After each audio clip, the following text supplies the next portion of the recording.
Hello hello.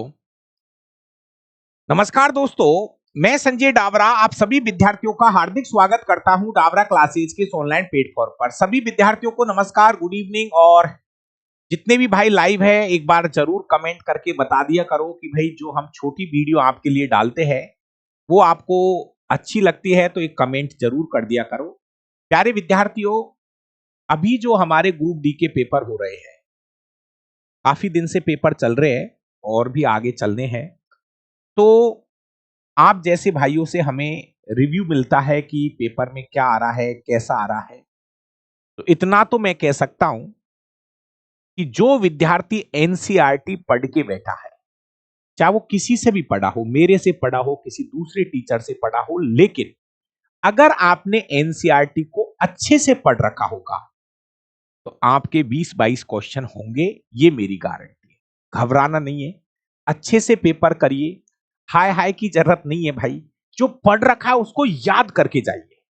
वहां exam में क्या है, चीजें भूल जाते हैं, यही रियलिटी है। बहुत सारी चीजें पढ़ रखी है, सब चीजें कहां से याद होती है आपको, सब चीजें याद थोड़ी है। तो हम तो आपको बार बार यही कह रहे हैं कि जो आपने पढ़ा है उसको याद करके जाओ, अच्छे से याद करके जाओ। और जहां पर हम ये कह रहे हैं ना कि ये भाई इसको प्लीज अच्छे से पढ़ के जाओ, क्वेश्चन आ रहा है, बार बार आ रहा है, हर शिफ्ट में क्वेश्चन आ रहा है, तो आज ऐसे ही टॉपिक के ऊपर मैं फिर चर्चा करने वाला हूं जहां से लगातार क्वेश्चन पूछे जा रहे हैं। दोस्तों, आज के टॉपिक के अंदर जो हम चर्चा करेंगे वो करेंगे प्रतिबिंबों के ऊपर। क्वेश्चन आ रहा है कि वस्तु कहां रखेंगे, प्रतिबिंब कहां बनेगा। समझने की कोशिश करिए आराम से। एक छोटी सी वीडियो के अंदर मैं पूरा कंसेप्ट बहुत अच्छे से क्लियर करूंगा। तो प्यारे विद्यार्थियों, आज के टॉपिक में हमारी जो चर्चा रहेगी वो रहेगी दर्पण और लेंस में, दर्पण और लेंस में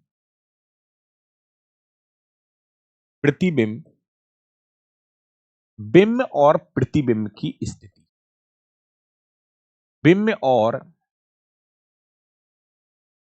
प्रतिबिंब की स्थिति, बिंब और प्रतिबिंब की स्थिति,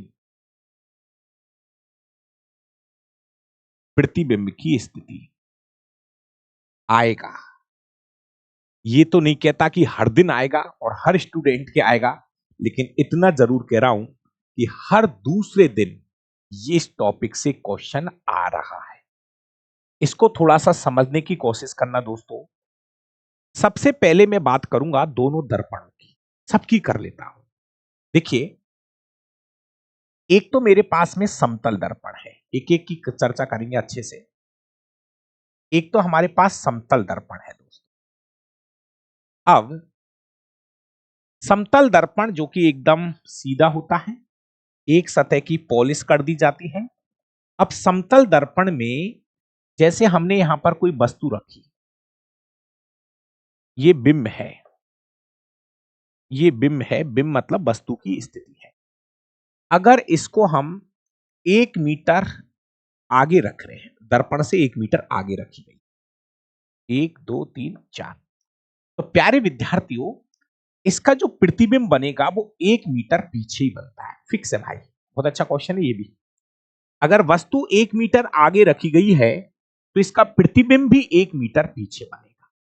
वस्तु 1 मीटर आगे रखी गई है तो इसका प्रतिबिंब जो है वो 1 मीटर कहां बनेगा, पीछे बनेगा। ये बात क्लियर है आपको, सुना भी होगा आपने, ठीक है। वस्तु जितनी आगे होगी प्रतिबिंब उतना ही पीछे बनेगा। और प्रतिबिंब कैसा बनेगा, बस ये वाला पॉइंट आपको अच्छे से याद करना है। अब थोड़ा ध्यान रखो आप, समतल दर्पण में जो प्रतिबिंब बनता है वो कैसा बनता है, बस ये क्वेश्चन याद करके जाइए। यहां जो प्रतिबिंब बनता है वो प्रतिबिंब आभासी होगा, सीधा होगा, हमेशा वस्तु के समान होगा, हमेशा वस्तु के समान होगा।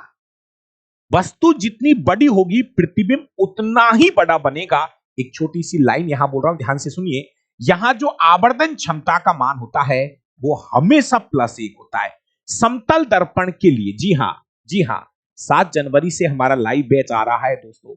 अगर आप में से कोई भी विद्यार्थी, आपका कोई भी छोटा बहन भाई अगर साइंस पढ़ना चाहता है तो वो 7 जनवरी से लाइव बैच के साथ जुड़ सकता है। बिल्कुल एक पहली क्लास नए बैच की शुरुआत हो रही है। फाउंडेशन बैच होगा, पूरा साइंस हाथ से लिख के पढ़ाएंगे जैसे ऐसे पढ़ा रहे हैं। तो अगर कोई भी आपका छोटा बहन भाई हो तो वो हमारे 7 जनवरी वाले बैच के साथ जुड़ सकता है। अगर किसी को जल्दी है तो मैं लाइव के साथ उसमें रिकॉर्डेड बैच भी उपलब्ध करा दूंगा। लाइव के साथ साथ आपको रिकॉर्डेड बैच भी हम वहां पे उपलब्ध करा देंगे। बाकी का आप दिए गए नंबरों पर बात कर सकते हो, कोई दिक्कत नहीं है। दोस्तों, समतल दर्पण की जो आवर्धन क्षमता होती है वो हमेशा +1 होती है। भैया प्लस का मतलब कल बताया यार। प्लस का मतलब होता है जो प्रतिबिंब बनेगा वो आभासी और सीधा बनेगा, आभासी और सीधा बनेगा। और एक का मतलब होता है कि बिंब और प्रतिबिंब दोनों बराबर बनेंगे, बिंब और प्रतिबिंब दोनों बराबर बनेंगे, एक का मतलब ये होता है। तो समतल दर्पण में जो प्रतिबिंब बनता है वो आभासी होगा, सीधा होगा और हमेशा वस्तु के समान होगा। और समतल दर्पण में आपको पार्श्वीय परिवर्तन देखने को मिलता है। समतल दर्पण में आपको पार्श्वीय परिवर्तन देखने को मिलता है, लेटरल चेंजेज। ये क्या है गुरुजी? पार्श्वीय परिवर्तन का मतलब होता है कि अगर मैं इसके सामने के रखूंगा तो आपकी इसकी भुजा उल्टी दिखाई देगी, भुजा भुजा भुजी भुजा जो है ना उल्टी दिखाई देगी। जैसे आपने इसके सामने ऐसे सी रखा तो ये सी ऐसे दिखाई देगी। भुजा परिवर्तन को बोलते हैं लेटरल चेंजेज, भुजा बदलती हुई नजर आती है। तो ये आपको समतल दर्पण में अच्छा क्वेश्चन है। वस्तु जितनी आगे प्रतिबिंब उतना पीछे।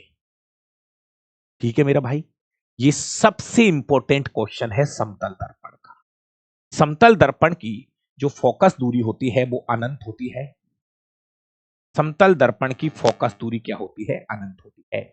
किसी व्यक्ति को अपना पूर्ण प्रतिबिंब देखने के लिए हाइट का आधा दर्पण सामने लगाना होता है। किसी व्यक्ति को अगर पूर्ण प्रतिबिंब देखना है तो हाइट का आधा दर्पण सामने लगाना होता है। प्यारे विद्यार्थियों, ध्यान रखना, समतल दर्पण में वस्तु जितनी आगे होगी प्रतिबिंब उतना पीछे बनता है। ठीक है। समतल दर्पण का जो उपयोग है वो आईना देखने में करते हैं।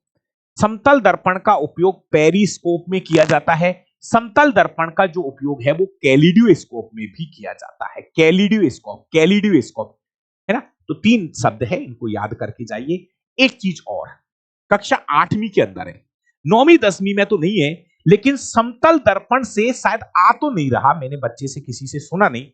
अगर आपको 2 दर्पणों के बीच कोई वस्तु रखी है, 2 समतल दर्पणों के बीच कोई वस्तु रखी है, आपको यह देखना है कि दर्पण कैसे जुड़े हैं। अगर ये समांतर है, 2 समतल दर्पण एक दूसरे के समांतर जोड़े गए हैं और उनके बीच यदि कोई वस्तु रखी गई है तो प्रतिबिंबों की संख्या डायरेक्ट याद रखना अनंत होता है। और ये निकाला जाता है 360/θ-1 वाले फॉर्मूले से हम निकालते हैं इसको। एक क्वेश्चन तो ये डायरेक्ट याद करके जाना। 2 समतल दर्पण एक दूसरे के समांतर जोड़े गए हैं, उनके मध्य कोई वस्तु रखी है तो प्रतिबिंबों की संख्या कितनी बनेगी? अनंत। दोनों तरफ कुल प्रतिबिंब कितने बनेंगे? अनंत। अगर 2 समतल दर्पण एक दूसरे के लंबवत जोड़े गए हैं, 90 डिग्री पे अगर इनको जोड़ा गया है और इनके बीच कोई वस्तु रखी गई है तो प्रतिबिंबों की जो संख्या होगी, प्रतिबिंबों की संख्या जो होगी वो कितनी होगी? 3 होगी। फिक्स है, 360/θ, थीटा मतलब 90 डिग्री -1, 4 - 1, प्रतिबिंबों की संख्या कितनी बनेगी? 3। तो ये कुछ छोटे छोटे क्वेश्चन आपको समतल दर्पण पे याद रखने हैं। छोटी छोटी वीडियो देखो, कंसेप्ट क्लियर करो, कोई घबराने की जरूरत नहीं है। और ऐसी 10-10 मिनट की वीडियो, 15-15 मिनट की वीडियो में डालता जाऊंगा, उससे आप अपने कंसेप्ट को क्लियर करते जाइए, क्वेश्चन को फंसना पड़ेगा।